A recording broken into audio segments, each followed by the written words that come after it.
Hello everyone.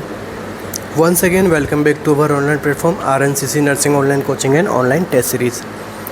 तो आज का अपना जो सेशन रहने वाला है वो रहेगा अपना कम्युनिकेबल डिजीज़ के ऊपर, जो DSSB के अंदर प्रीवियस ईयर MCQ पेपर के अंदर जो पूछे गए हैं। ठीक है, वन लाइनर्स जो भी कम्युनिकेबल डिजीज़ से पूछे गए हैं वो हम यहाँ पे एक ही बार में अंदर सोल्व कर लेंगे। ठीक है, बाद में हम 1 बाय 1 सब्जेक्ट, जो 5 सब्जेक्ट हैं मेजर सब्जेक्ट नर्सिंग के अंदर जो सिलेबस में दे रखे हैं वो हम यहाँ पे सोल्व करेंगे। ठीक है, फिर हमें जल्दी ही अपन क्या करेंगे, नोट सेट के लिए क्लासेज शुरू करने वाले हैं। ठीक है, उससे पहले एक बार के क्लासेज कंप्लीट हो जाए, अपना ये क्या है एम है। तो शुरू करते हैं आज के अपने सेशन को। ठीक है, क्या देखेंगे आज के हम क्लासेस के अंदर, प्रीवियस ईयर जो DSSB का जो प्रीवियस ईयर के जो कम्युनिकेबल टॉपिक जो है आपका, वहाँ से क्या क्या MCQ पुट ऑन हो चुके हैं वो हम यहाँ पे सोल्व करेंगे। स्पेशली सारे के सारे MCQs मुझे लगता है आप सभी को आ रहे होंगे, बट PYQ सोल्व करा रहे हैं। तो ये सब MCQs हम यहाँ पे क्या कर रहे हैं, डिस्कस कर रहे हैं। साथ में थोड़ा बहुत मैं टॉपिक भी डिस्कस करूँगा, बहुत ही कम टाइम के अंदर, तो वो भी हम देखेंगे ताकि आपको थोड़ा जो है छोटा सा रिवीजन मिल जाए अपने को। बाकी नोट सेट के अंदर अच्छा खासा डिस्कशन के साथ में हम क्या करेंगे, MCQ सोल्व करेंगे। नोट सेट की जो अपना प्रिपरेशन है काफ़ी अच्छी रहती है। ठीक है, सभी जो स्टूडेंट्स के जो है फीडबैक है वो भी काफ़ी अच्छे मिलते हैं नोट सेट के लिए। तो जल्दी से हम उसको स्टार्ट करेंगे। तो शुरू करते हैं आज के अपने सेशन को बिना किसी देरी के।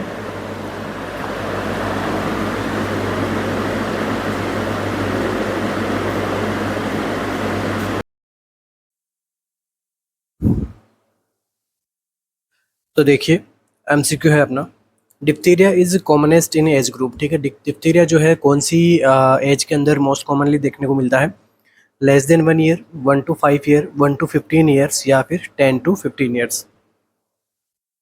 तो इस एग्ज़ाम में ज़्यादातर आपको वन लाइनर्स ही मिलेंगे, क्योंकि MCQ ज़्यादा होते हैं इसमें और टाइम ड्यूरेशन कम होता है, तो वन लाइनर्स आपको ज़्यादा देखने को मिलते हैं।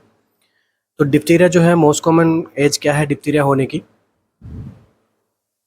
तो देखिए डिप्थीरिया जो है मोस्ट कॉमन एज मानी जाती है डिप्थीरिया की, वो है 1 to 5 ईयर ऑफ एज। ठीक है, 1 to 5 ईयर एज यहाँ पे मोस्ट कॉमन एज मानी जाती है डिप्थीरिया की। नेक्स्ट देखिए, डिप्थीरिया जो है कौन से पॉजिटिव ऑर्गेनिज्म की वजह से होता है, तो आंसर क्या रहेगा, कोरिनी बैक्टीरियम।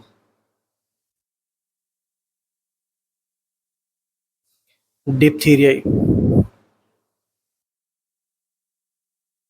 ओके, नेक्स्ट जो है ये जो है पर्टिकुलरली कौन सी एज को अफेक्ट करता है, तो 1 to 5 ईयर के जो बच्चे होते हैं उनमें ये जो है अफेक्ट करता है। इंक्यूबेशन पीरियड पूछ लेते हैं, तो ये कितना होता है, 2 to 6 डेज का incubation period. Mode of transmission पूछ लेते हैं अपने से, तो डिप्थीरिया का मोड ऑफ ट्रांसमिशन क्या होता है, ड्रॉपलेट। ठीक है, कॉमनली ड्रॉपलेट होता है। इसके बाद में जो है क्यूटेनियस लीजन से भी जो है ट्रांसफर हो सकता है। ठीक है, और साथ में जो कैरेक्टरिस्टिक फीचर रहता है डिप्थीरिया का वो क्या है, ग्रे शूडो मेम्ब्रेन बन जाती है फेरिंग्स के ऊपर।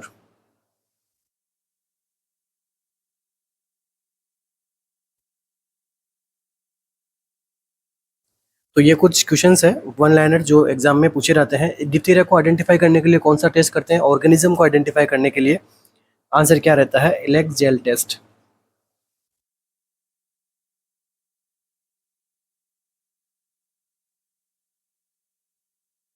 इसके बाद में कौन सा अगार मीडियम काम में लेते हैं अपन, तो टेलोराइड अगार।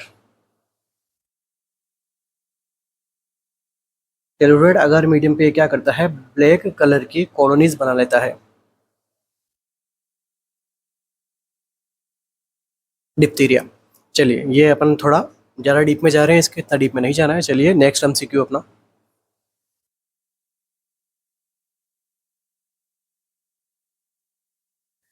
All are the features of influenza epidemics except. ठीक है, सभी के सभी ऑप्शंस क्या है, फीचर्स है इन्फ्लुएंजा एपिडेमिक्स होने के, एक को छोड़ के।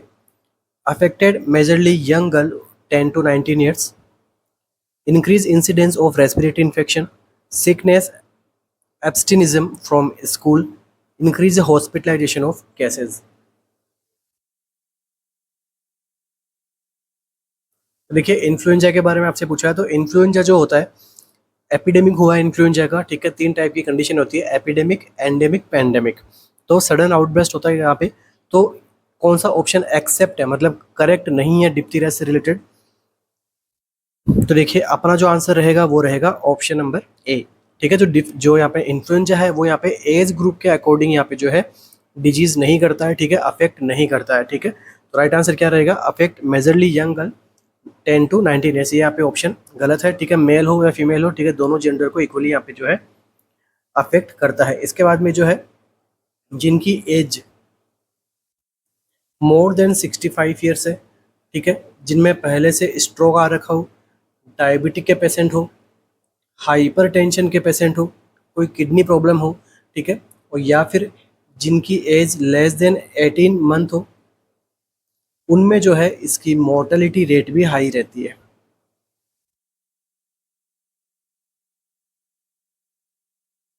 चलिए नेक्स्ट एमसीक्यू।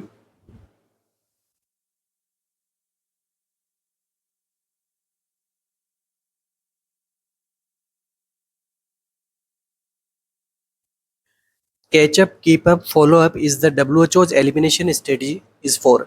तो जो WHO की ऐसे किसको एलिमिनेशन करने के लिए एक स्ट्रेटजी बनाई हुई है, catch up, keep up and follow up, measles, polio, leprosy या फिर रूबेला।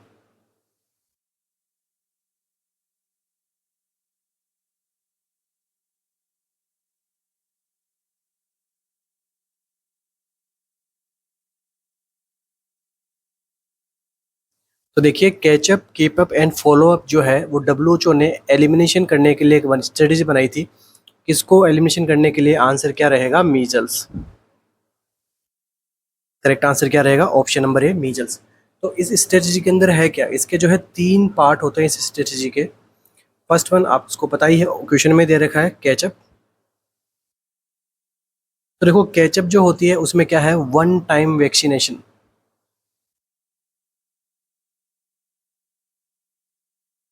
यहाँ पे क्या होना है, वैक्सीनेशन होना है all children,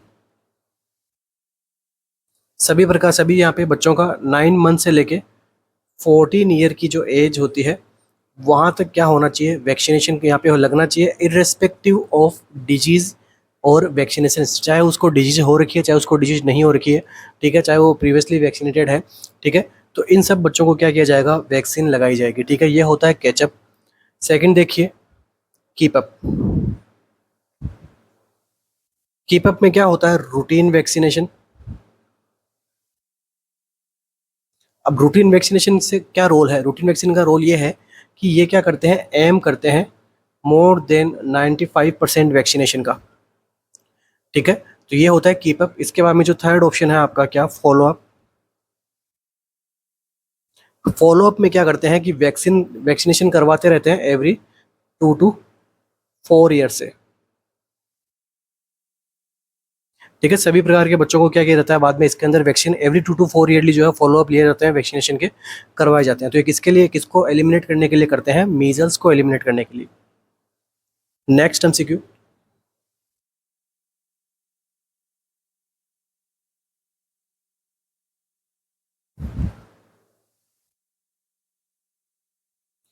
which of the following is the least common complication for measles. तो कौन सी ऐसी लीस्ट कॉमन कॉम्प्लिकेशन है मीजल्स के लिए, डायरिया, न्यूमोनिया, ओटाइटिस मीडिया या फिर SSPE। लीस्ट कॉमन कॉम्प्लिकेशन पूछिए, मोस्ट कॉमन नहीं पूछिए, मोस्ट कॉमन हम पढ़ते आ रहे हैं, ठीक है, आपसे पूछिए लीस्ट कॉमन।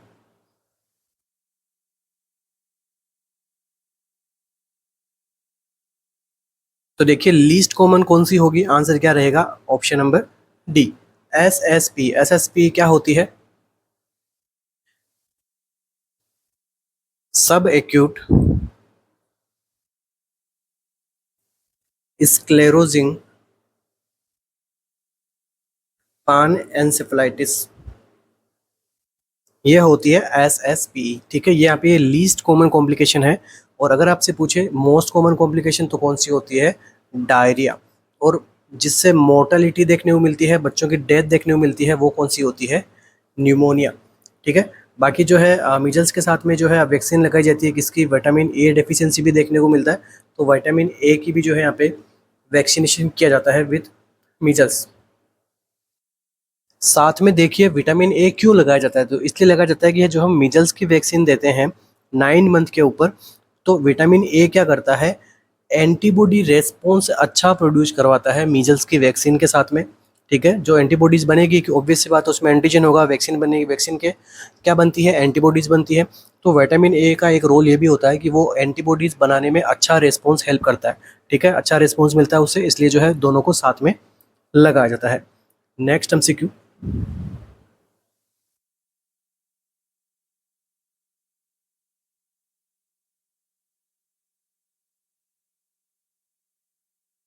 तो देखिए इजी इजी एमसीक्यूज रहने वाले हैं, ठीक है, ज़्यादा मोस्टली मुझे लगता है सब स्टूडेंट्स को ये एमसीक्यू आ रहे होंगे और आने भी चाहिए, क्योंकि एकदम इजी एमसीक्यूज हैं सभी के सभी।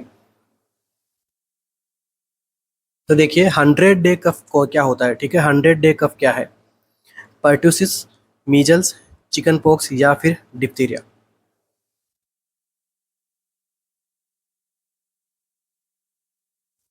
100 डे कफ हम किसे कहेंगे, तो 100 डे कफ क्या होता है, ये होता है पर्टूसिस, ठीक है, पर्टूसिस को हम क्या बोलते हैं, वूपिंग कफ भी कहते हैं,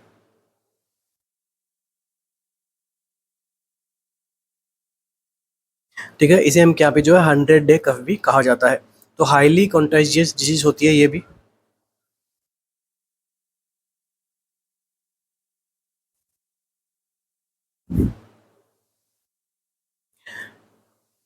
इसका पॉजिटिव ऑर्गेनिज्म कौन सा होता है, बॉर्डेटेला पर्टुसिस,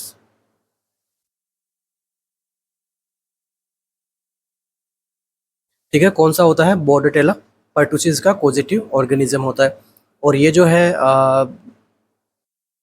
इन्फेक्टिव मटेरियल्स को शेयर करने से भी हो सकती है, नोजोफेरिंजियल सिक्रेशन से हो सकती है, ब्रोंकियल सिक्रेशन से हो सकती है, ठीक है, तो ऐसे प्रकार से जो है ये सिक्रेशन हो सकती है, प्री स्कूलर चिल्ड्रंस को ये ज़्यादा देखने को मिलती है।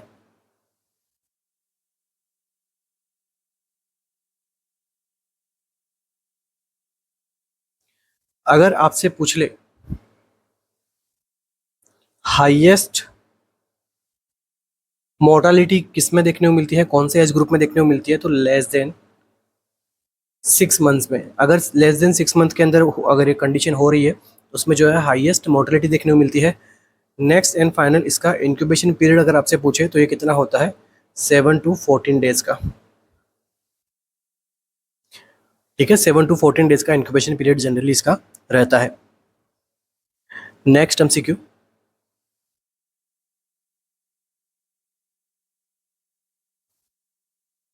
Incubation period for months, months के लिए इंक्यूबेशन पीरियड कितना होता है, 4 to 7 days, 1 to 2 weeks, 2 to 4 weeks और मोर देन 4 वीक्स। तो कम्युनिकेबल डिजीज हम कंप्लीट कर लेंगे आज अपने इस सेशन के अंदर, मोस्टली कंप्लीट कर लेंगे।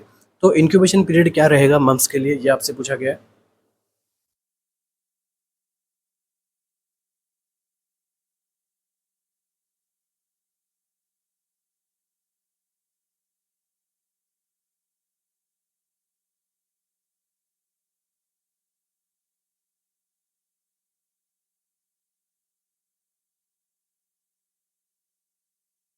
तो देखिए मम्स जो है यहाँ पे एक इन्फेक्शन कंडीशन होती है, जो यहाँ पे कौन से वायरस के द्वारा होती है, तो आंसर क्या रहता है, आरएनए वायरस,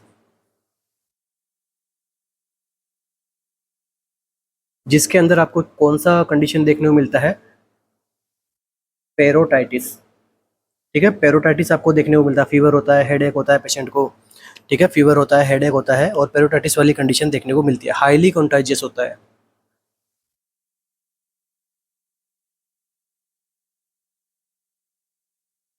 ट्रांसमिशन कैसे होता है इसका, respiratory droplet,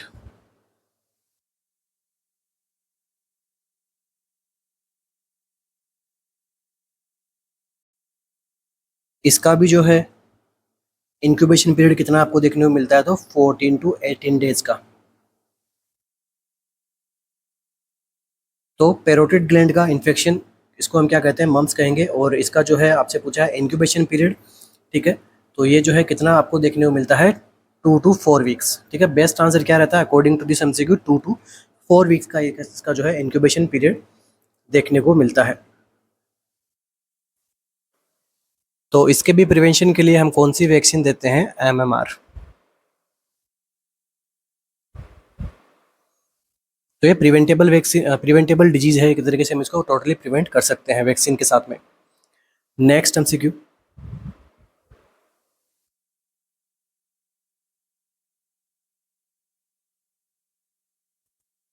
which of the following is not A complication of chicken pox? Chicken pox की कौन सा यहाँ पे कॉम्प्लिकेशन नहीं है, नॉट ए कॉम्प्लिकेशन पूछा गया आपसे? न्यूमोनिया, रेट सिंड्रोम, एंसेफेलाइटिस या फिर पेनक्रेटाइटिस?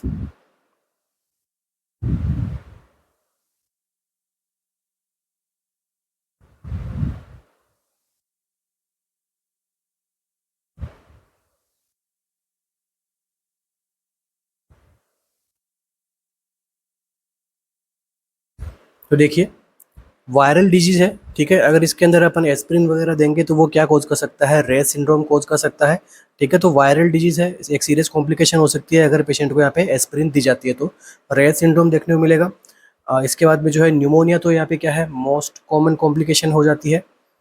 इसके अंदर नियोनेट के अंदर अगर चिकन पॉक्स हो गया तो न्यूमोनिया होने के चांसेस उसके अंदर मोस्ट कॉमन है। इम्यूनो कॉम्प्रोमाइज पर्सन को यहाँ पे जो है प्रॉब्लम देखने को मिल सकती है, क्या एंसेफ्लाइटिस की भी प्रॉब्लम देखने को मिल सकती है। तो कौन सा नॉट है कॉम्प्लिकेशन, कौन सा कॉम्प्लिकेशन नहीं है? अपना आंसर क्या जाएगा? पैनक्रेटाइटिस, ठीक है। पैनक्रेटाइटिस अपना क्या रहेगा? करेक्ट आंसर रहने वाला यहाँ पे। तो पॉजिटिव एजेंट कौन होता है इसका? Varicella zoster virus. तो देखिए, ये क्या करता है, चिकन पॉक्स भी कोज करता है, ये हम लास्ट क्लास के अंदर भी शायद इसकी हमने बात की थी। और दूसरा एक क्या कोज करता है? Seagulls disease.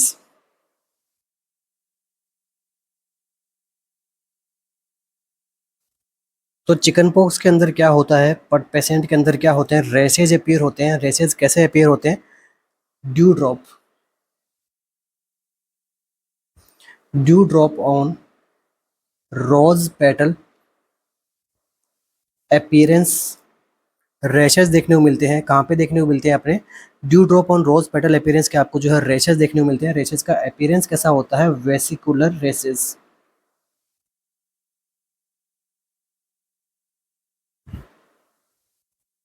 Next MCQ,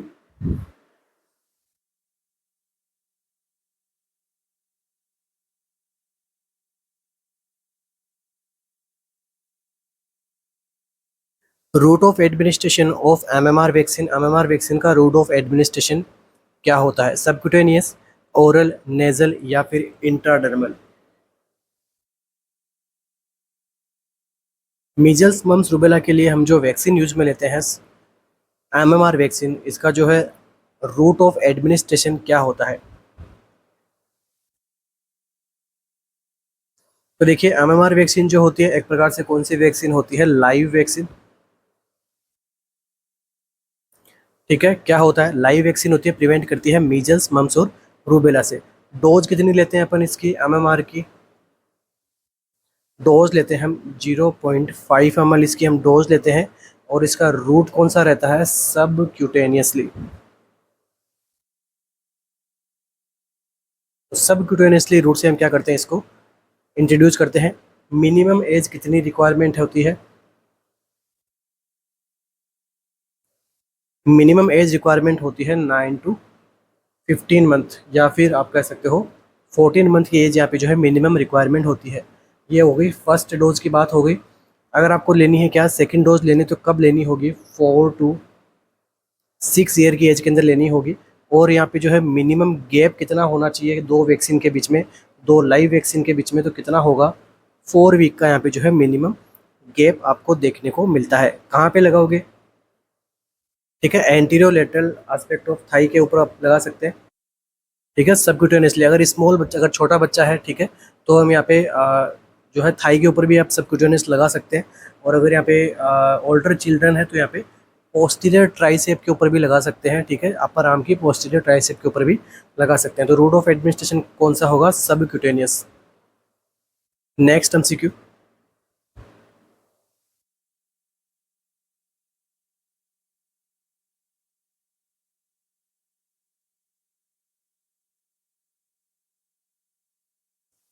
serum hepatitis is also known as, ठीक है। सीरम हेपेटाइटिस को हम और किस नाम से जानते हैं? Hepatitis E, hepatitis B, hepatitis A या फिर बैक्टीरियल हेपेटाइटिस?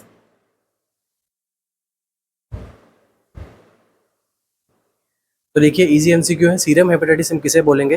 हेपेटाइटिस बी को, ठीक है। सीरम हेपेटाइटिस हम किसको बोलेंगे? हेपेटाइटिस बी को हम सीरम हेपेटाइटिस बी कहेंगे। अब ये स्प्रेड कैसे होता है ये भी पूछते हैं, तो स्प्रेड कैसे होता है, बॉडी सिक्रेशन से या फिर डायरेक्ट ब्लड के कांटेक्ट में आने से या फिर सीमन के कांटेक्ट में आने से, ठीक है। तो इसलिए हेपेटाइटिस बी को हम क्या कहते हैं, serum hepatitis. Next MCQ,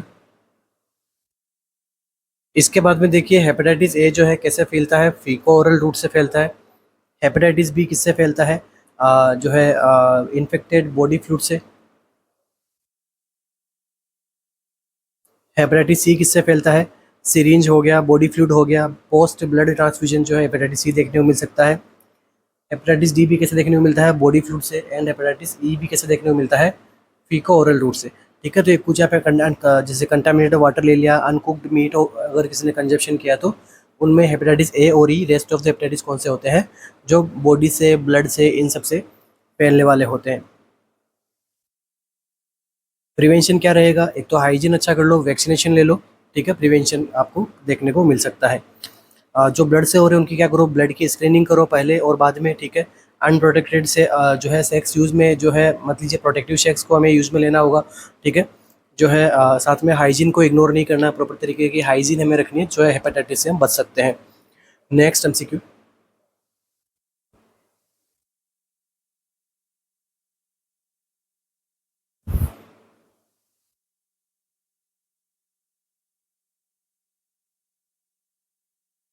the mode of transmission of trachoma from one person to another person is, ठीक है, एक पर्सन से दूसरे पर्सन में ट्रेकोमा अगर हो रहा है तो उसका मोड ऑफ ट्रांसमिशन क्या होगा, डायरेक्ट कॉन्टेक्ट से, इनडायरेक्ट कॉन्टेक्ट से, इनोकुलेशन से, या फिर बोथ ए एंड बी।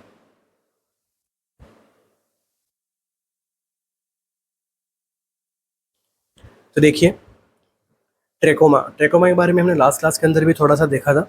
तो ट्रेकोमा का आपसे पूछा गया कि मोड ऑफ ट्रांसमिशन क्या रहेगा, तो राइट आंसर क्या होगा, option number D, both A and B are correct option. तो डायरेक्ट कॉन्टेक्ट से भी हो रहा है, इनडायरेक्ट कॉन्टेक्ट से भी हो रहा है। तो देखिए जैसे ऑक्यूलर डिस्चार्जेज हो रहा है उससे हो रहा है, ठीक है, पर्सन के डायरेक्ट आप कॉन्टेक्ट में आ रहे हो उससे भी हो रहा है, ठीक है, आप उसके फॉर्माइट्स को यूज़ कर रहे हो उससे भी हो रहा है। फॉर एग्जाम्पल इन्फेक्टेड जैसे टॉवेल हो गया, ठीक है, अगर वो आई लाइनर्स लगा रहा है, ठीक है, तो काजल वगैरह लगा रहा है तो उससे भी हो सकता है ट्रेकोमा, ठीक है। तो आई सीकिंग फ्लाइज, अगर यहाँ पे जो है मक्खियाँ होती है वो आंखों पे बैठ रही है, ठीक है, तो वो अगर जा रही है कहीं और जा रही है तो दूसरे पर्सन को उससे भी क्या हो सकता है। तो डायरेक्ट और इनडायरेक्ट दोनों मेथड से क्या हो सकता है, ट्रेकोमा का ट्रांसमिशन देखने को मिल सकता है। नेक्स्ट एमसीक्यू,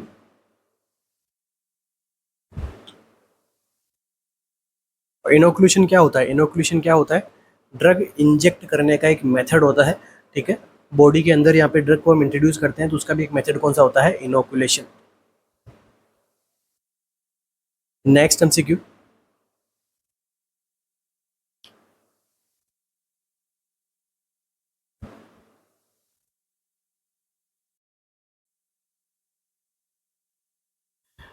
तो आज हम क्या करेंगे, कुछ कम्युनिकेबल डिजीज़ के बारे में हम देखेंगे जो कि इसी आपके अपकमिंग एग्जाम्स के लिए काफ़ी इंपॉर्टेंट है। तो कुछ डिजीज़ के लिए जो कुछ एमसीक्यूज हमने चूज़ किए हैं, कुछ जैसे वन लाइनर्स है, नेक्स्ट एग्जाम जो आपका है उसके अंदर आपको ज़्यादातर वन लाइनर्स आपको देखने को मिलेंगे। तो शुरू करते हैं। देखिए dengue fever is transmitted by, ठीक है, डेंगू फीवर जो है वो किससे ट्रांसमिट होती है, क्यूलेक्स फेटिजेंस से, एडीज एजिप्टी, क्यूलेक्स विस्नुई, या फिर ग्लोसिना पाल्पेलिस से। तो डेंगू फीवर जो है किससे ट्रांसमिट होती है,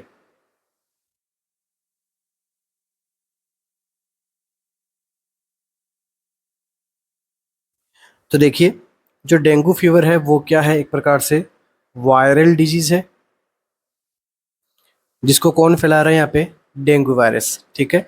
तो इसका जो हम यहाँ पे देखें पैथोजेनेसिस जो है या फिर जो ट्रांसमिटेड किससे होती है, राइट आंसर क्या रहेगा, एडीज एजिप्टे, ठीक है, एक मॉस्किटो होता है एडीज एजिप्टे, ठीक है। तो इसे अपन क्या कहेंगे, मॉस्किटो ट्रांसमिशन डिजीज।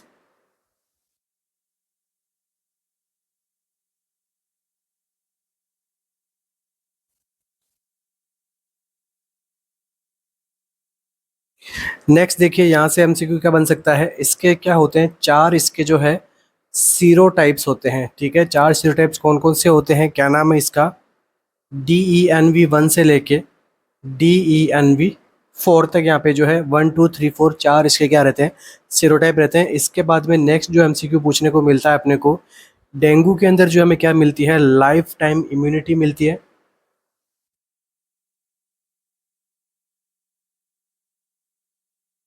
अब ये क्यों मिलती है, ड्यू टू आईजीजी रेस्पॉन्स।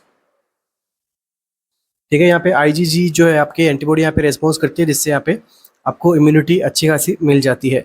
इसके बाद में देखिए पैथोजेनेसिस कैसे होता है कि जब यहाँ पे मॉस्किटो बाइट करता है, बाइट करने के बाद में जो डेंगू वायरस है वो स्किन के थ्रू बॉडी में इंट्रोड्यूस होता है। इंट्रोड्यूस होने के बाद में सबसे पहले वो क्या करता है, लोकल इन्फेक्शन कॉज करता है। ठीक है, उसके बाद में क्या करेगा वो, वायरेमिया, ब्लड के अंदर क्या होगा, वायरल लोड बढ़ेगा। ठीक है, ये कब होगा, बाइट के 2 to 6 डेज के बाद में आपको देखने को मिलेगा। उसके बाद में जो ल्यूकोसाइटोसिस का इन्फेक्शन होगा, ठीक है, ल्यूकोसाइट इन्फेक्शन, देन क्या देखने को मिलेगा आपको, वायरल रेप्लिकेशन करेगा बॉडी के अंदर, और फाइनली क्या देखने को मिलेगा, फीवर। नेक्स्ट आगे हम बात करते हैं तो देखिए कंडीशंस होती है इसकी, इस एक हम कहते हैं डेंगू हेमरेजिक फीवर। तो फर्स्ट वन हमें यहाँ पे मिल गया क्या, डेंगू के केसेस में क्या आती है, फीवर आती है। सेकंड, इसका आगे और जब सीवियरिटी बढ़ेगी तो कंडीशन क्या डेवलप होती है, डेंगू हेमरेजिक फीवर। इस कंडीशन में क्या होती है, पेशेंट को यहाँ पे जो है फीवर के साथ में क्या देखने को मिलता है आपको, ब्लीडिंग देखने को मिलती है। ठीक है, ब्लीडिंग देखने को मिलती है यहाँ पे, और यहाँ पे हम क्या करते हैं, टॉर्निकेट टेस्ट। तो टॉर्निकेट टेस्ट कब की जाती है, डेंगू हेमरेजिक फीवर को आइडेंटिफिकेशन करने के लिए किया जाता है। इस टॉर्निकेट टेस्ट के अंदर आपको क्या मिलेंगे, मोर देन 10 पटेकियाज पर स्क्वायर इंच आपको जो देखने को मिलेगा, और ये क्या होगा, टेस्ट पॉजिटिव देखने को मिलेगा। किसमें क्या रहता है ये, डेंगू हेमरेजिक फीवर के अंदर, टॉर्निकेट टेस्ट। नेक्स्ट और आगे सीवियरिटी जब बढ़ती है डेंगू की, तब यहाँ पे एक सिंड्रोम देखने को मिलता है जिसे अपन क्या बोलते हैं, dengue shock syndrome. Dengue shock syndrome के अंदर जो है क्या देखने को मिलेगा आपको, हाइपोटेंशन। हाइपोटेंशन की कंडीशन देखने को मिलती है।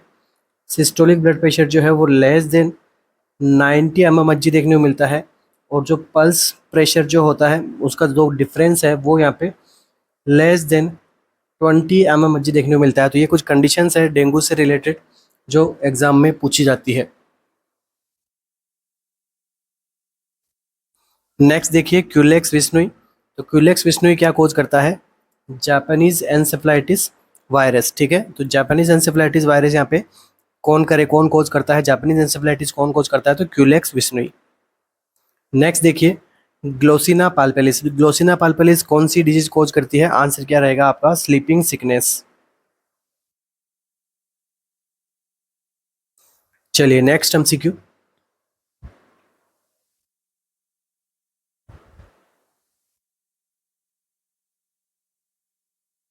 Portal of entry in measles is. ठीक है, मीजल्स के अंदर जो है पोर्टल ऑफ एंट्री कैसे होती है मीजल्स में, रेस्पिरेटरी रूट के थ्रू, ओरल रूट के थ्रू, थ्रो स्किन, या फिर फीकल।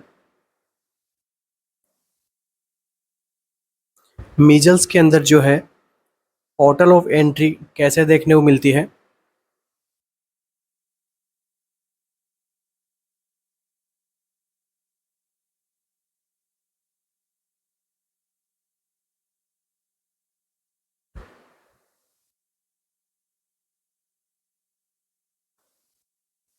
तो देखिए अपना जो आंसर रहेगा यहाँ पे वो क्या है, रेस्पिरेटरी रूट। ठीक है, ऑप्शन नंबर ए क्या रहने वाला है, करेक्ट रहने वाला है। तो मीजल्स जो है एक यहाँ पे एक्यूट इन्फेक्शियस डिजीज होती है, जो कि कौन कोज करता है इसको, क्या आंसर रहेगा, अपने को कोज का पूछा आपसे तो आंसर क्या रहेगा, RNA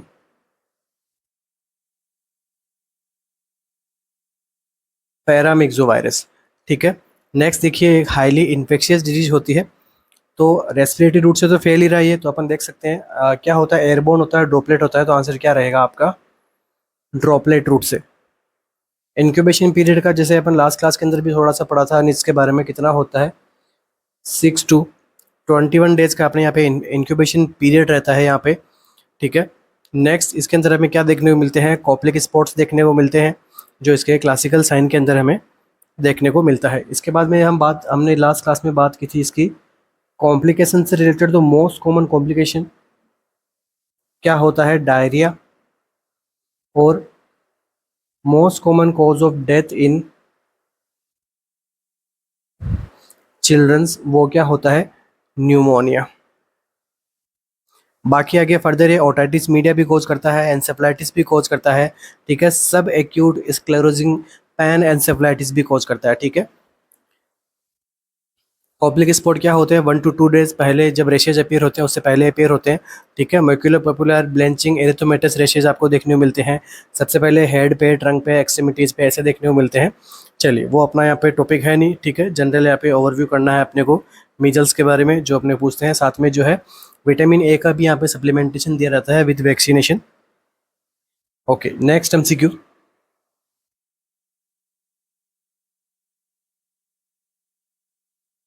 drug of choice for the mass treatment of trachoma, ठीक है। ट्रैकोमा के मास ट्रीटमेंट के लिए ड्रग ऑफ चॉइस क्या रखी गई है? सिप्रोफ्लोक्सासिन, टेट्रासाइक्लिन, पेनिसिलिन जी या फिर क्लोरेमफेनिकोल।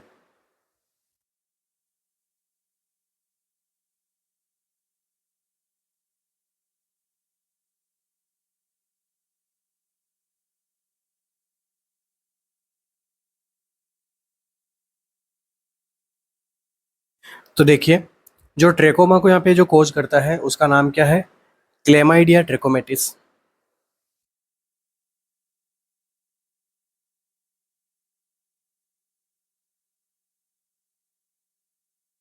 तो जो ट्रैकोमा है ये मोस्ट कॉमन किसको अफेक्ट करता है? तो फर्स्ट वन आइज को अफेक्ट करता है, दूसरा यूरोजेनाइटल ट्रैक को अफेक्ट करता है।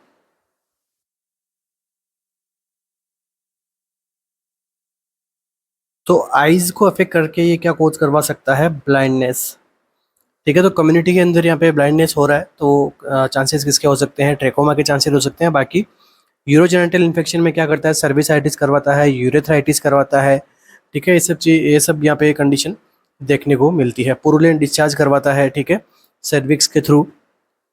ये सब क्लेमाइडिया के यहाँ पे जो साइन सिम्टम्स रहते हैं। तो ट्रेकोमा के प्रिवेंशन के लिए क्या किया गया है? एक स्ट्रेटेजी बनाई गई है जिसका क्या नाम होता है? सेफ, ठीक है। एस से क्या नहीं, क्या मीनिंग होता है? एस से मीनिंग होता है सर्जरी। ए से क्या है? एंटीबायोटिक्स। एफ से क्या होता है? Facial cleanliness.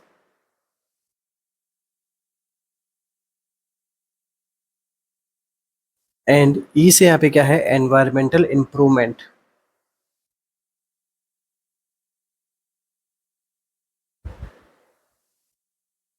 तो ये जो है सेव स्टडीज किसके लिए काम में लेते हैं? ये हम लेते हैं ट्रेकोमा के लिए। अब चलिए हम बात करते हैं अपने यहाँ पे करेक्ट आंसर की। तो करेक्ट आंसर यहाँ पे जो क्या रहेगा? टेट्रासाइक्लिन, ठीक है। तो टेट्रासाइक्लिन को यहाँ पे ड्रग ऑफ चॉइस माना गया है मास ट्रीटमेंट करने के लिए, ठीक है। तो आंसर क्या रहेगा? टेट्रासाइक्लिन। टेट्रासाइक्लिन कितना परसेंट हम यूज में लेंगे? तो 1% ऑइंटमेंट। ट्रीटमेंट ऑफ चॉइस होता है यहाँ पे ये, बच्चों को भी देना है फॉर यहाँ पे जो है 60 डेज तक हम यहाँ पे इसको जो है मास ट्रीटमेंट के अंदर जो है काम में लेते हैं इसको। अल्टरनेटिव टेट्रासाइक्लिन अगर ऑप्शन में ना हो तो अल्टरनेटिव आप किसको करेक्ट मान सकते हो? एरिथ्रोमाइसिन। एरिथ्रोमाइसिन को हम यहाँ पे करेक्ट मान सकते हैं। Next MCQ.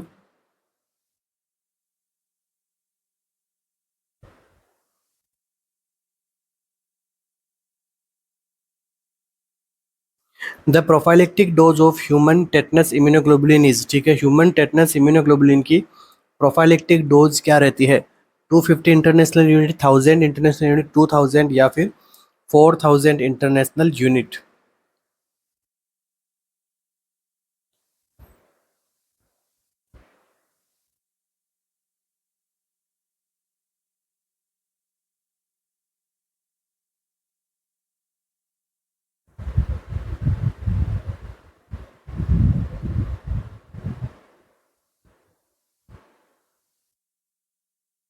तो देखिए, आपको यहाँ पे पूछा गया है ह्यूमन टेटनस इम्यूनोग्लोबुलिन के लिए, ठीक है। दो टाइप के टेटनस इम्यूनोग्लोबुलिन है, एक है ह्यूमन टेटनस इम्यूनोग्लोबुलिन, एक है हॉर्स एंटी टेटनस सीरम, ठीक है। अलग अलग टाइप के होते हैं।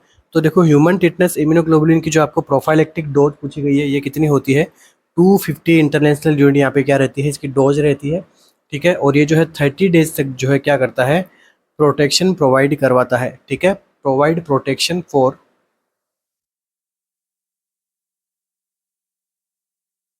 30 डेज। अगर यहीं पे आपसे पूछ ले हॉर्स एंटी टेटनस सीरम, इसका यहाँ पे डोज बता दो कितना होता है प्रोफाइलेक्टिकली, तो आंसर क्या रहेगा 1500 इंटरनेशनल यूनिट जो है देना है आपको। और रूट क्या रहता है आपका सबक्यूटेनियस रूट, जो इसको यहाँ पे दे दिया रहता है। और ये कब देंगे आफ्टर सेंसिटिविटी टेस्ट के बाद में जो है ये लगाया जाता है। क्यों लगाया जाता है, क्योंकि इसकी क्या रहती है हाई चांसेस होते हैं किसके हाइपर सेंसिटिविटी रिएक्शन होने के। अब जब हाइपर सेंसिटिविटी रिएक्शन अगर होने के हाई चांस है तो अपने पास में पहले से क्या चीज़ें मैनेज में होनी चाहिए ताकि हम इसको मैनेज कर सकें, तो आंसर क्या रहता है एड्रेनालिन। वो भी कितना देंगे 1:1000 के अंदर एड्रेनालिन को प्रिपरेशन करके रखेंगे। रूट क्या रहेगा इसका इंट्रामस्कुलर रूट रहेगा। और अगर आपको यहाँ पे इसकी डोज पूछ ली जाए तो 0.5 से 1 ml यहाँ पे प्रिपेयर करके रखेंगे। दूसरा यहाँ पे एड्रेनालिन एरिया, दूसरा क्या लेंगे हाइड्रोकोर्टिसोन। हाइड्रोकोर्टिसोन लेंगे, ये कितना लेंगे 100 mg यहाँ पे लेते हैं। और इसका जो रूट रहता है वो क्या रहता है आईवी। ये है कुछ यहाँ पे टिटनेस इम्यूनोग्लोबिन से रिलेटेड छोटी सी इंफॉर्मेशन। नेक्स्ट आगे बढ़ते हैं।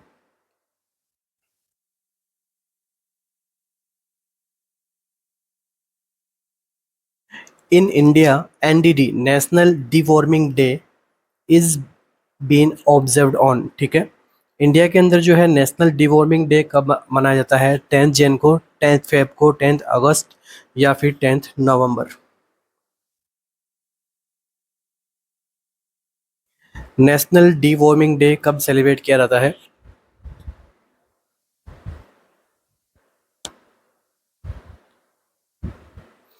तो देखिए नेशनल डिवॉर्मिंग डे कब सेलिब्रेट करते हैं, आंसर क्या रहता है 10 फेब को।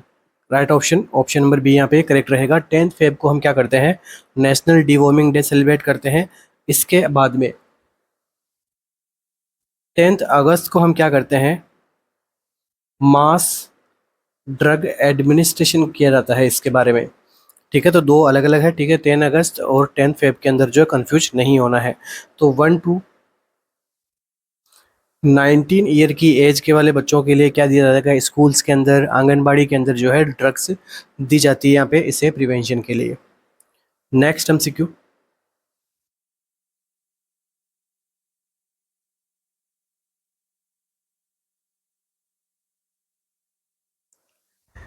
All are features of rubella except, सभी के सभी क्या है फीचर्स है रूबेला के एक्सेप्ट एक को छोड़ के। Source of infection is a case, no subclinical case, no carrier state for postnatally acquired rubella, infant with congenital rubella excrete virus.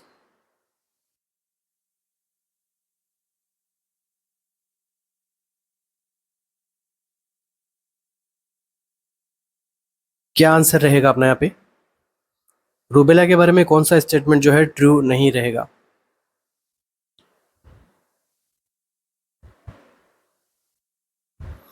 तो देखिए सब क्लिनिकल केस जो है रूबेला के अंदर देखने को मिलते हैं, तो राइट आंसर क्या रहेगा नो सब क्लिनिकल टेस्ट, क्योंकि आपसे क्या पूछा गया है एक्सेप्ट के अंदर पूछा गया है। तो रूबेला के अंदर जो है यहाँ पे सिग्निफिकेंट नंबर के अंदर अपने पास में सब क्लिनिकल केस प्रेजेंट रहते हैं, तो ऑप्शन में दिया गया है नो सब क्लिनिकल केस। तो ये स्टेटमेंट क्या है ट्रू नहीं होगा। बाकी के स्टेटमेंट्स क्या है यहाँ पे सारे के सारे क्या है ट्रू है। नेक्स्ट एमसीक्यू,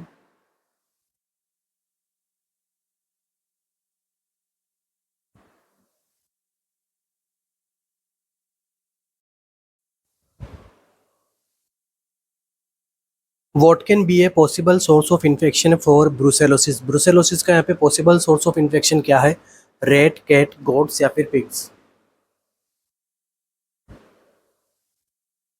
ब्रुसेलोसिस का यहाँ पे पॉसिबल इन्फेक्शियस कोज क्या हो सकता है रेट कैट गोट या फिर पिग्स।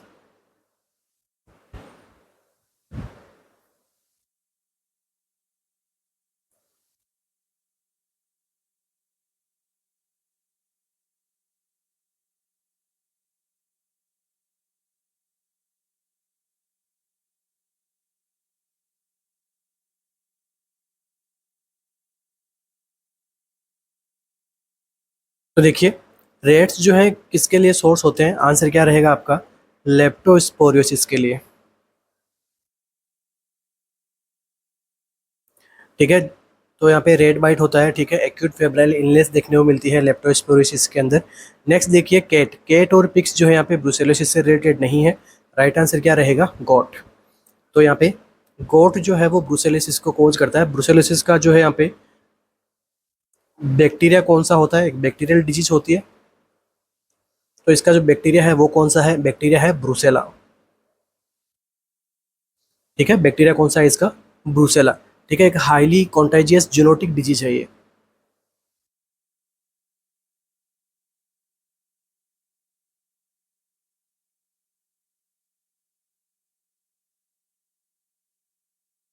ठीक है, हाईली कॉन्टेजियस जूनोटिक डिजीज है ये। नेक्स्ट देखिए, नेक्स्ट एमसीक्यू अपना,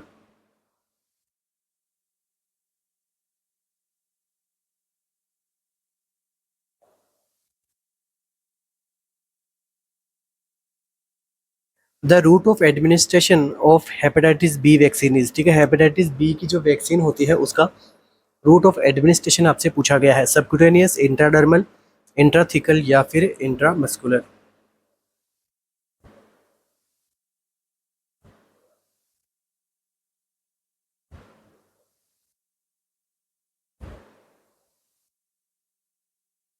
तो देखिए, हेपेटाइटिस बी का जो वैक्सीन होता है वो प्रिवेंशन करता है अपने को हेपेटाइटिस बी वायरस से। ठीक है, तो इसका जो वैक्सीन है इसका रूट ऑफ एडमिनिस्ट्रेशन कैसा होता है, आंसर क्या रहेगा, इंट्रामस्कुलर। तो इंट्रामस्कुलर यहाँ पे लगाया जाता है, हेपेटाइटिस बी का वैक्सीनेशन लगाया जाता है। तो रूट क्या रहेगा इसका, इंट्रामस्कुलर रूट रहेगा। 3 डोजेस के अंदर वैक्सीन लगती है, जीरो जीरो डे पे। ठीक है, जो भी फर्स्ट डे होता है वो जीरो डे, उसके बाद में 1 मंथ के बाद में सेम डे पे, उसके बाद में 6 मंथ के इंटरवल से यहाँ पे जो है थर्ड डोज लगती है। टोटल 3 डोज लगती है, first dose, second dose, third dose. ठीक है, तो हेपेटाइटिस बी जो हेपेटाइटिस ए का भी जो अपन यहाँ पे वैक्सीन लगाएंगे, अगर यहाँ पे ए हो या चाहे बी हो, दोनों का ही रूट क्या रहता है, ए, सॉरी IM रूट रहता है इसका। और हेपेटाइटिस सी के लिए जो है अभी तक वैक्सीन जो है डेवलप नहीं हुई है, इसलिए इन पांचों वायरस, जो पांचों हेपेटाइटिस के वायरस है, इन सब में डेडली कौन सा है, हेपेटाइटिस सी वायरस, क्योंकि उसकी वैक्सीन भी नहीं बनी हुई है अभी तक। तो काफ़ी ज़्यादा एक स्प्रेड भी हो सकता है, हेपेटाइटिस वायरस बहुत जल्दी स्प्रेड होता है, और इसका जो है वैक्सीन भी प्रॉपर तरीके से नहीं है अपने पास में। हेपेटाइटिस बी का है, काफ़ी अच्छी इफेक्टिव वैक्सीन है। अगर अपने को इम्यून है तो हेल्थ केयर वर्कर जितने भी होते हैं उनको हेपेटाइटिस का, टेटनस का वैक्सीन जरूर लगाना चाहिए। नेक्स्ट एमसीक्यू,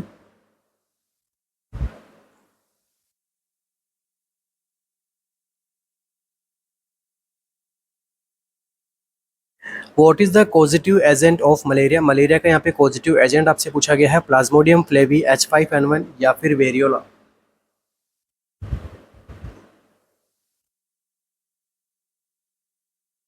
मलेरिया जो है इसका पॉजिटिव ऑर्गेनिज्म आपसे पूछा गया है, पॉजिटिव एजेंट आपसे पूछा गया है, क्या आंसर रहेगा, प्लाज्मोडियम। तो प्लाज्मोडियम क्या है, इसका पॉजिटिव एजेंट है। ठीक है, मॉस्किटो बॉर्न डिजीज है। तो इसकी 4 स्पीशीज अपने को, 4 से 5 स्पीशीज अपने को देखने को मिलती है। जो मोस्ट कॉमन स्पीशीज है उनके बारे में देखिए, plasmodium vivax, plasmodium ovale, plasmodium malariae और प्लाज्मोडियम फैल्सीफेरम। तो ये कुछ यहाँ पे स्पेसीज होती है यहाँ पे प्लाज्मोडियम की, जो क्या कोज करते हैं, मलेरिया कोज करते हैं। तो फिर जो नेक्स्ट देखिए, फ्लेवी वायरस। फ्लेवी वायरस किसको कोज करता है, जैपनीज एंसेफ्लाइटिस को।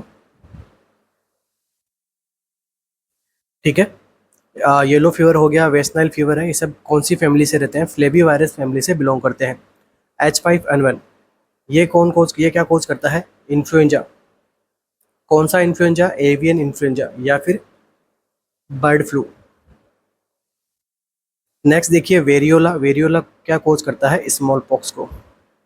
वेरिसेला नहीं है। ठीक है, वेरिसेला और वेरियोला दो अलग अलग टाइप के वायरसेस हैं, वेरियोला अलग है, वेरिसेला अलग है। वेरिसेला क्या कोज करता है, उसमें क्या आ रहा है, सी आ रहा है स्पेलिंग में, तो वेरिसेला चिकन पॉक्स, सी से चिकन पॉक्स, सी से varicella.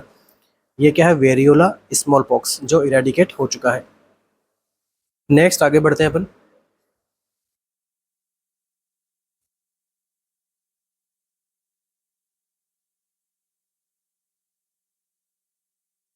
Which one of the following disease is not transmitted mainly by faeco oral route. कौन सी डिजीज जो है वो ट्रांसमिट नहीं होती है फीको ओरल रूट से? एंटेरिक फीवर, मीजल्स, कॉलेरा या फिर hepatitis A?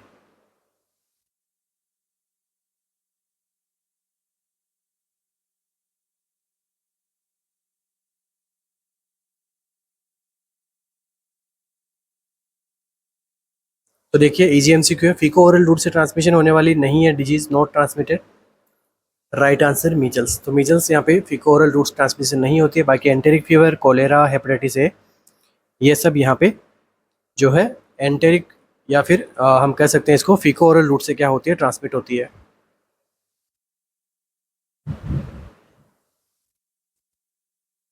Next MCQ,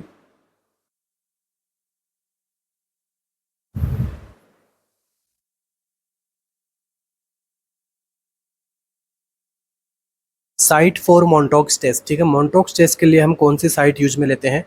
outer and upper quadrant of gluteus maximus, deltoid region, posterior left forearm या फिर anterior left forearm?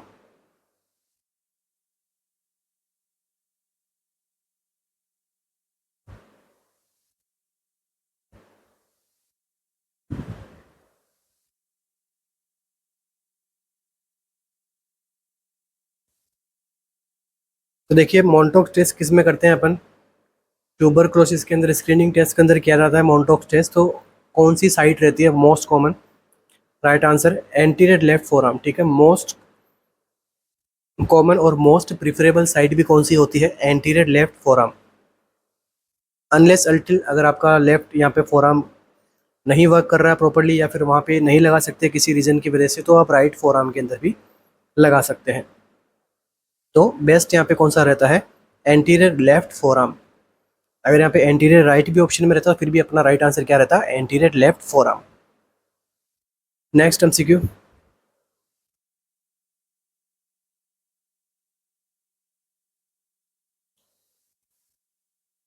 Mode of transmission of pertussis. Pertussis का mode of transmission क्या है? Vector transmission, through contaminated water, droplet infection या फिर फीको oral root? तो हम पढ़ चुके हैं इसके बारे में। पर्टुसिस का यहाँ पे जो है ट्रांसमिशन कैसे होता है? आंसर क्या रहेगा? ड्रॉपलेट इन्फेक्शन से। तो ड्रॉपलेट इन्फेक्शन जो है यहाँ पे ट्रांसमिट करता है 1% टू अनदर पर्सन ड्रॉपलेट या फिर जो सिक्रेशंस वगैरह होते हैं। ठीक है, तो अपर रेस्पिरेटरी ट्रैक्ट से स्नीजिंग हो गया, कफिंग हो गया, इनसे जो ड्रॉपलेट ट्रांसमिशन होता है वो पर्टुसिस कोज हो सकता है। बाकी देखिए ड्रॉपलेट इन्फेक्शन से और कौन कौन सी डिजीज हो सकती है? तो देखो pneumonia, scarlet fever, rubella, mumps, mycoplasma, meningitis, influenza, diphtheria, common cold etcetera. तो ये कॉमन डिजीज कंडीशंस हैं जो पूछी जाती है एग्जाम के अंदर। अगर पूछते हैं तो ट्रांसमिशन आप बता सकते हो आराम से, ड्रॉपलेट इन्फेक्शन यहाँ पे कॉमन रहता है। नेक्स्ट एमसीक्यू,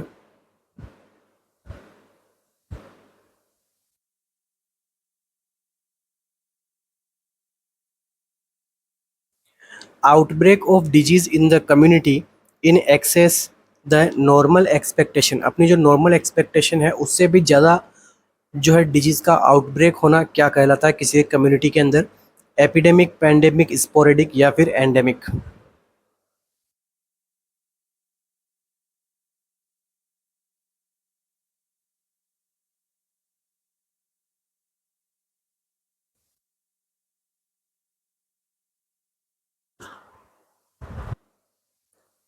तो देखिए ये कुछ टाइप्स आपको दे रखे हैं डिजीज़ का जो है कैसे आउटब्रेक होता है उसके बारे में। अगर हम जो नॉर्मल एक्सपेक्टेशन कर रहे हैं उससे ज़्यादा मतलब सडन आउटब्रेक आपको देखने को मिलता है, इसे अपन क्या कहते हैं? आंसर अपना क्या करेक्ट रहेगा? एपिडेमिक। ठीक है, ऑप्शन नंबर ए की ये डेफिनेशन है। मतलब एपिडेमिक क्या है? आउटब्रेक ऑफ पर्टिकुलर डिजीज और इन particular community in excess form, मतलब सडन आउटब्रेस्ट होना,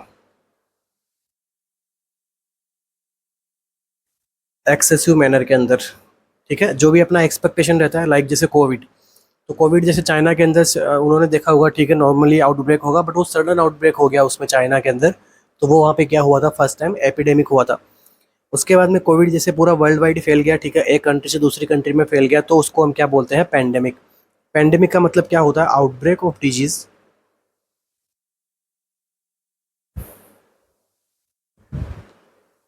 ऑफ द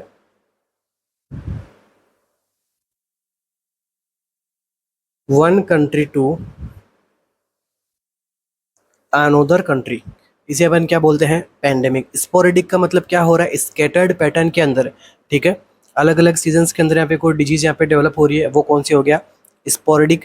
इसके बाद में एंडेमिक। एंडेमिक का मतलब क्या हो रहा है, किसी एक जियोग्राफिकल एरिया के अंदर कांस्टेंट प्रेजेंट रहती है कोई एक डिजीज, ठीक है, कॉन्स्टेंटली प्रेजेंस है किसी एक special, in A specially geographic area. For example yellow fever, ठीक है, कुछ जगह पे कॉन्स्टेंटली प्रेजेंट होती है, तो वो क्या है वहाँ पे एंडेमिक। एंड मतलब एंडलेस प्रेजेंट है वहाँ पे, ठीक है। ये होता है अलग अलग टाइप यहाँ पे आउटब्रेक ऑफ डिजीज के, एपिडेमिक, पैंडेमिक, स्पोरेडिक और एंडेमिक। यहाँ से एक एमसीक्यू बन सकता है, लेवल ऑफ प्रिवेंशन से एक एमसीक्यू बन सकता है। नेक्स्ट एमसीक्यू,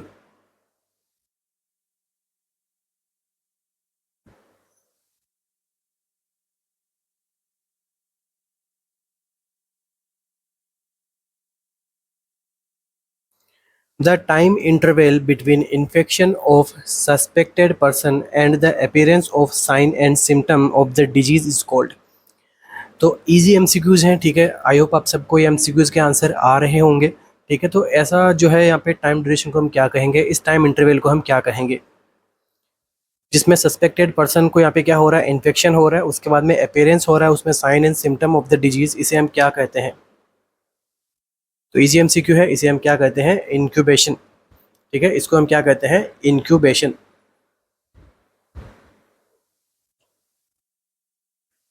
नेक्स्ट देखिए क्वारंटाइन। तो क्वारंटाइन का मतलब क्या होता है, एक हेल्दी पर्सन को हम क्या करते हैं, क्वारंटीन करते हैं, अलग किसी सेपरेट जगह पे उसको रेस्ट्रिक्शन के अंदर रखा जाता है, क्योंकि वो क्या हो गया है, वो एक्सपोज हो गया है एक कम्युनिकेबल डिजीज़ वाले पर्सन के साथ में। तो जब तक उसके अंदर जब तक उस डिजीज़ के इंक्यूबेशन टाइम है, इंक्यूबेशन पीरियड है, तब तक हम उसको क्या करते हैं, आइसोलेशन के अंदर रखते हैं, क्वारंटीन करके रखते हैं, वो होता है quarantine.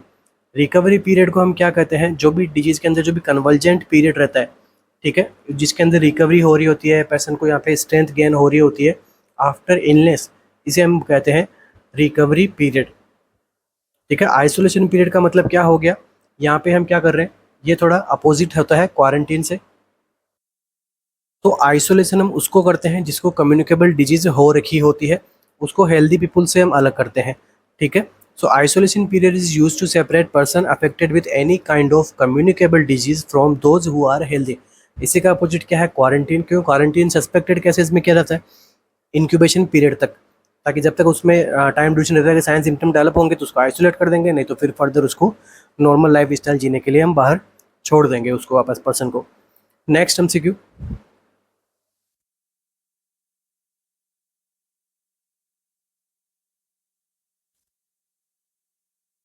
Disease under national vector borne disease control programme NVBDCPR, ठीक है। नेशनल वेक्टर बोर्न डिजीज जो कंट्रोल प्रोग्राम है, उसके अंदर कौन कौन सी डिजीज़ को इंक्लूड किया गया है और ये कब लॉन्च हुआ था। देखो, national vector borne disease control programme कब लॉन्च हुआ था, तो 2003 से 2004 के अंदर जो है इसको लॉन्च किया गया था, ठीक है। अब इसके अंदर जो है यहाँ पे कुछ वेक्टर बोर्न डिजीज को यहाँ पे इंक्लूड किया गया था। अब कौन कौन सी वेक्टर बोर्न डिजीज है देख लीजिए, मलेरिया, फाइलेरिया, काला आजार, Japanese encephalitis, dengue and chikungunya. तो ये यहाँ पे जो डिजीज कंडीशंस है, इनको यहाँ पे इसके अंदर इंक्लूड किया गया था। तो अपना ऑप्शन कौन सा यहाँ पे करेक्ट होगा, मलेरिया, डेंगू एंड कालाजार, ठीक है। तो ये क्या करती है, एजेंसी करती है, ऐसी एक एजेंसी होती है जो क्या करती है, प्लानिंग करती है इन डिजीज़ की, पॉलिसीज़ बनाती है, यहाँ पे टेक्निकल गाइडेंस प्रोवाइड करवाती है, मॉनिटरिंग करती है, ठीक है। जो भी प्रोग्राम्स चलाए गए हैं उनका इवैल्यूएशन करती है, ठीक है, अंडर एनआरएचएम के।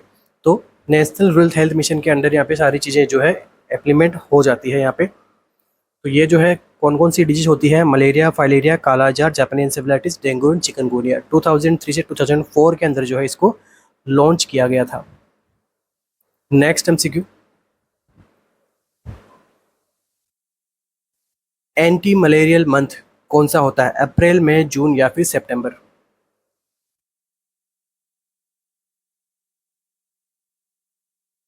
तो एंटी मलेरियल मंथ कब देखने को मिलता है? आंसर क्या रहेगा? जून मंथ में।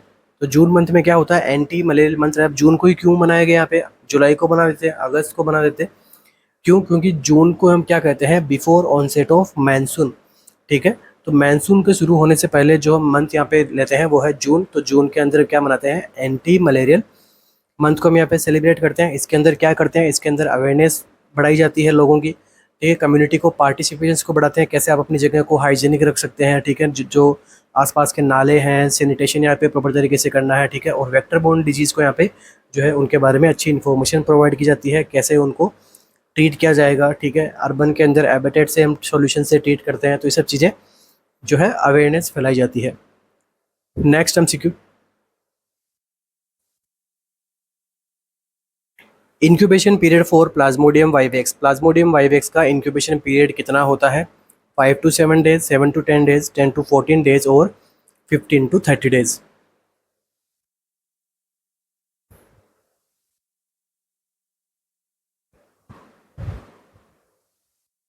प्लाज्मोडियम वाइवेक्स का इंक्यूबेशन पीरियड कितना होता है?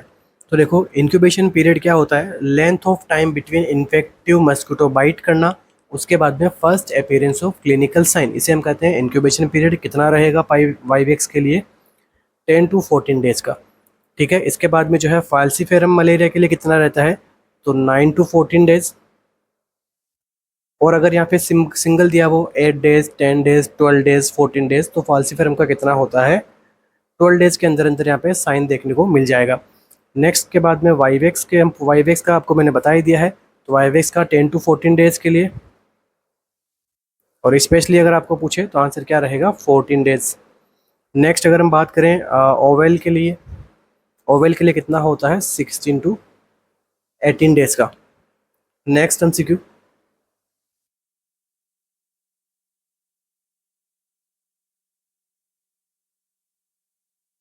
इन roll back malaria programme which of the following is not a component, ठीक है। मलेरिया के लिए प्रोग्राम चलाया गया था, कौन सा? Roll back malaria programme. तो क्या उसका कंपोनेंट नहीं होगा? Training for health care workers, health care workers के लिए training, using insecticide treated bed nets, developing newer insecticide, या फिर स्ट्रेंथनिंग हेल्थ सिस्टम। तो देखो, प्रोग्राम चलाया था क्या? RBM प्रोग्राम, किसके लिए? मलेरिया के लिए। तो देखो इसका एम क्या था? एम था इसका कि मलेरिया को जो है वो क्या करना, रिड्यूस करना, कितने से? 50% तक। कब कर देना है? तो 2010 तक इसको 50% तक कम कर देना। मतलब तो आप देख सकते हो 2000 या फिर 1995, 2000, 2005 के अंदर मलेरिया कितना ज़्यादा फैला हुआ था, ठीक है। ताकि उसको 50% कम कम अगर हम कर पा रहे हैं, ठीक है, तो वो भी एक अपना लिए बड़ा अचीवमेंट था। पहले के टाइम पे जब 1990s की बात हो रही है तो उस टाइम तो मलेरिया बहुत कम हो गया था उस टाइम के जो प्रोग्राम्स की वजह से। आगे फर्दर फिर जो गवर्नमेंट है उन्होंने जो है अच्छा इम्प्लीमेशन डालना छोड़ दिया था। उनको लगा कि हाँ ठीक है, अब ये तो नियर टू इरेडिकेट है, ठीक है, आराम से हम इसको एलिमिनेट कर देंगे, ठीक है। पहले एलिमिनेशन, बाद में इरेडिकेशन, आराम से इसको हम आने वाले 5 साल में इरेडिकेट एलिमिनेशन कर देंगे। बट गवर्नमेंट जो है उस टाइम के लिए क्या हो गई थी, थोड़ा कमज़ोर पड़ गई थी, इसको ध्यान में नहीं दे रही थी, ठीक है। तो ये जो है इसका सडन आउटबर्स्ट आने लग गया। तो फिर जब हम इसका एलिमिनेशन की बातें कर रहे थे तब हम उसको इतना हम मानने लगे कि एटलीस्ट हम 2010 तक इसको हम अगर 15% 50% तक भी हम इसको डिक्रीज़ कर सके तो ये भी अपने लिए एक बड़ा एम रहेगा। तो आप सोच सकते हैं जो इंडिया के अंदर जो है कितना जो मलेरिया के अंदर जो है उथल पुथल देखने को मिली है हिस्ट्री के अंदर, वो हम फिर कभी पढ़ेंगे अपनी नॉर्मल कोचिंग क्लासेस के अंदर। चलिए अभी हम देख लेते हैं एम क्या था इसका। 2010 तक जो है 50% मलेरिया का जो है बर्डन कम करना कंट्री से, ठीक है। तो ये इसका क्या था एम। अब जो है इसका नो कंपोनेंट किसको नहीं बनाया गया था, तो कंपोनेंट क्या था, डेवलपिंग न्यूअर इंसेक्टिसाइड, ठीक है। तो इसके कंपोनेंट्स के अंदर हम नहीं देखने को मिलते हैं। प्रायोरिटी क्या थी, टेक्निकल स्टडीज़ बनाता है, ठीक है। टेक्निकल स्टडीज़ बनानी है कैसे इसको हम यहाँ पे कम कर सकें, ठीक है। इफेक्टिव ट्रीटमेंट प्रोवाइड करवाने हैं, इंसेक्टिसाइड्स को जो है प्रमोट करना है, ना कि डेवलप करना है नए इंसेक्टिसाइड को, ठीक है। क्या करना था, प्रमोशन, ठीक है। एजुकेशन देना है, मास एजुकेशन देना है कैसे आप इसको यूज़ ले सकते हैं। तो नयों को नए इंसेक्टिसाइड नहीं यूज़ में लेने हैं, जस्ट आप नए को डेवलप भी नहीं करना है, बस हमें जो हमारे पास में है उसको अच्छे से इम्प्लीमेंट कर सकें। उसके बाद में मलेरिया को कैसे हम प्रिवेंशन करें, कैसे हम मैनेजमेंट करें प्रेगनेंसी के अंदर, ये सब चीज़ें इसके अंदर थी, ठीक है। हेल्थ सिस्टम को कैसे हम अच्छा बना सकें मलेरिया को कोप करने के लिए, तो ये सब चीज़ें इम्प्लीमेंट की गई थी इस RBM प्रोग्राम के अंदर।